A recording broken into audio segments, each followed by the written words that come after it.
Bonjour Patrick. Bonjour Thierry, bonjour Patrick, à tous. on va commencer par un dessin.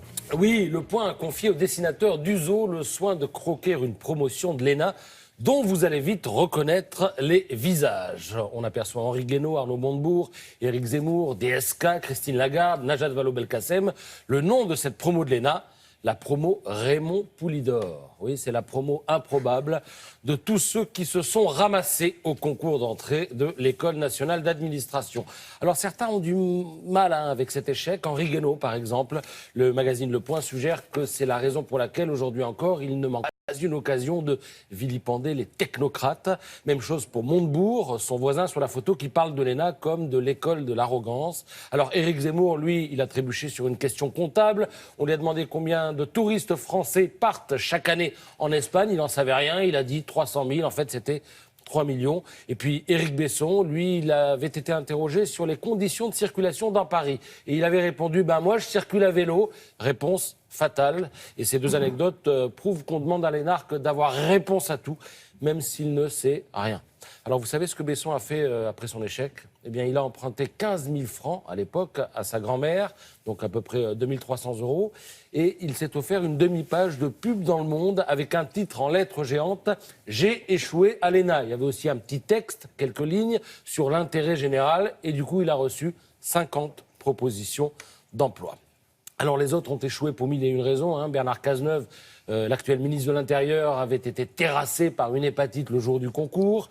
Christine Lagarde était tombée amoureuse, donc elle avait un peu délaissé ses révisions. Frédéric Becbédé, lui aussi, a tenté l'ENA.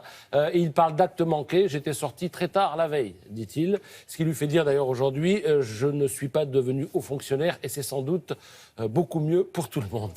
Voilà, j'ai raté l'ENA. Et alors, c'est un papier de Violaine de Monclos et Émilie Lanaise dans Le Point. Sinon, tous derrière Pogba et Griezmann ce soir au Stade de France où les Bleus reçoivent la Suède. Match qualificatif pour le prochain mondial. Comme l'écrit Vincent Duluc ce matin dans l'équipe, battre la Suède serait une riche idée. Cela permettrait à la France de prendre seule la tête de son groupe et de pousser ses adversaires à commencer à ne rêver que de la deuxième place du groupe. Alors vous connaissez le slogan officiel, fier d'être bleu et fier. Eh bien on l'est d'autant plus que si les joueurs s'illustrent sur le terrain, il leur arrive aussi de le faire avec bonheur en dehors du terrain. Et vous lirez à ce propos ce matin dans l'équipe un beau reportage sur Laurent Koscielny, le défenseur central des Bleus. C'est l'autre élu de Corrèze. Regardez, François Hollande lui fait la bise. Alors pourquoi élu ? Eh bien parce qu'il a participé financièrement au sauvetage d'une manufacture d'accordéons corrézienne.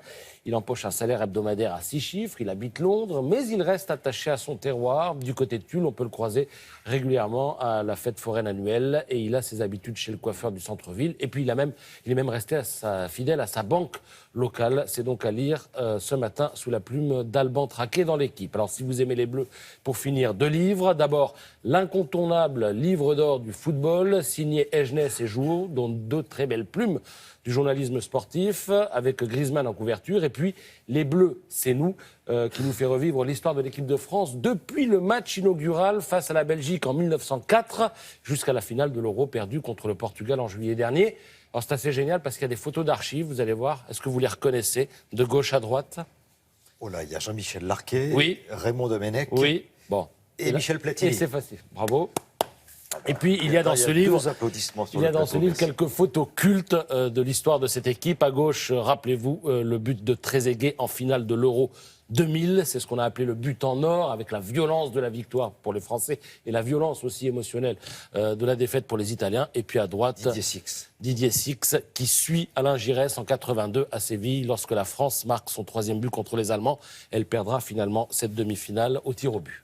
Merci, à tout à l'heure Patrice pour la revue de presse culturelle.